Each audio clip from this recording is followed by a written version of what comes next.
But that took us into a match where, I'm not gonna lie, I was interested in. I didn't know how this was gonna go. Yeah, Uh, Omos with MVP facing off against Seth freaking Rollins. again, interesting. I thought initially, I thought my notes were strange match, no setup, no real story, just a random match put together.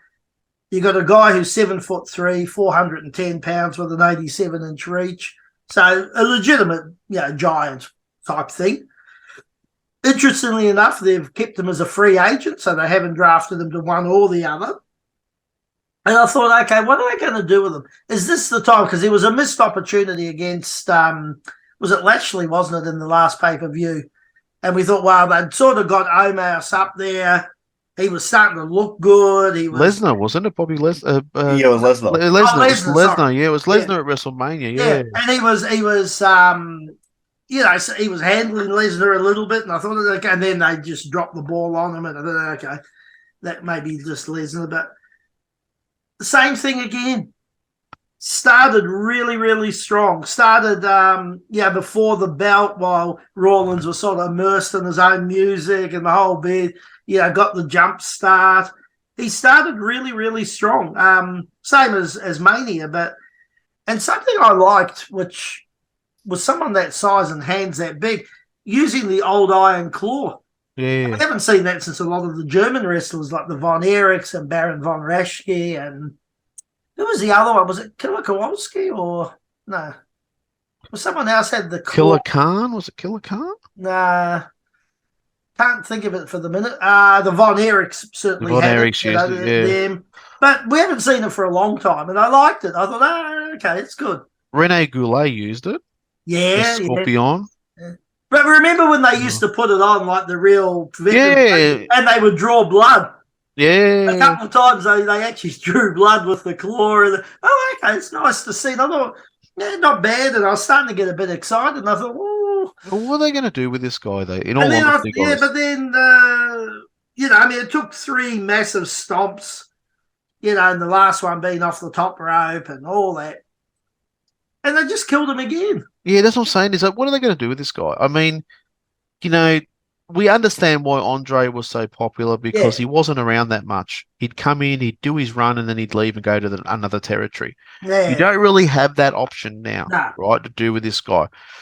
A guy that's that big, he should be killing guys like Rollins and that, right? He should be smashing them around, right? And you've got a guy that's literally half his size beating him. He's lost now 3 major matches in a row where he's lost to Rollins, Lesnar, and Lashley, right? Where do you rebuild this guy from? Well, yeah, but how many times can you rebuild or set promise up in someone, and then the fans just then after a while it's a bit like the boy who cried wolf. Yeah, to a certain point it's a bit actually. I'll tell you a good analogy. It's the whole Bray Wyatt thing.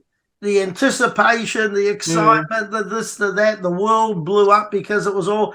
It fizzled out to nothing. They've got a new writer in and they're starting from scratch for Bray Wyatt. Look, I'm at a point now with their booking, like with Omos, right? Is that this guy's a legitimate giant.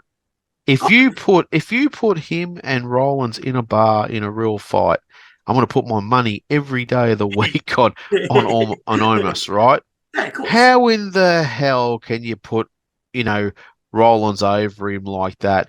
I could even question, maybe you can believe, Lesnar a bit. Yeah. Because he was the real deal. Yeah.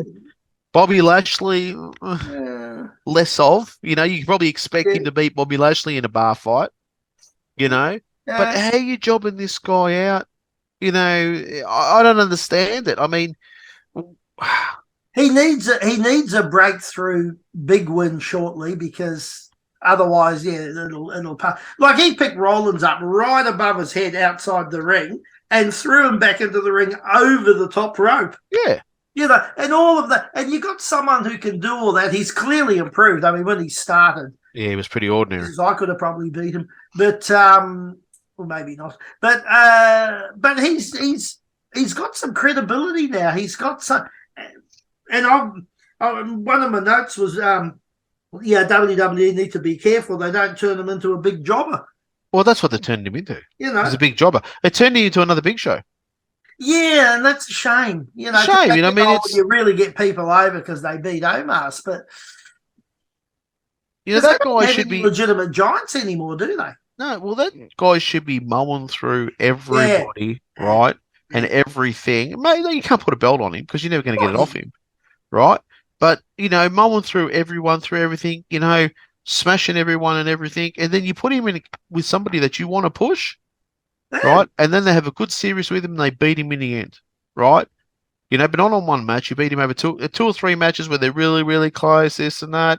And then, you don't always, as you know, need belts to be a superstar. No, definitely Andre not. never had one. Big John Studd never really had one. Big Show had a few, but, but you don't need to. Look at Rollins. How many matches in a row did he lose? But he's their hottest item. Yeah, I'm saying this, but you're killing another guy off like Omos, which could be... No, that's what I'm saying. So you don't need to put a belt on Omos, but certainly let him start having a couple of breakthrough wins and give him a bit of legitimacy and a bit of a push. Yeah, he should be just destroying some of the lower card people, just destroying them, The next thing they'll put Rey Mysterio against him and he'll win. Yeah. And then that would just bury him then. You may as well just go. You just may as well just send him off back down to wherever he got him from. Yeah. And it's a shame because I think he's actually progressed well. You can see there's a wee bit more structure, a bit more confidence. You can sort of see the lights are going off. MVP's probably helping him a fair bit. Yeah, I think he's improved a lot since MVP. And look, you've got there's a great duo there. I mean, there's a great heat getting duo, within, MVP and Omos. Omos is the muscle, MVP is the brain. Yeah. So I don't get once again, it's just short-sighted booking from WWE. Just really short-sighted. It's sort of like, let's book for this month and then worry about next month. Yeah, I just thought it was a shame. I thought the match had a lot of potential. I thought Omos started brilliantly. I thought, they might actually do something here. And then, got up from a couple of stomps, but, the third one from the top rope got him. And well, I didn't agree with the finish on this match. I didn't agree with it at all. No, I'm not saying I did.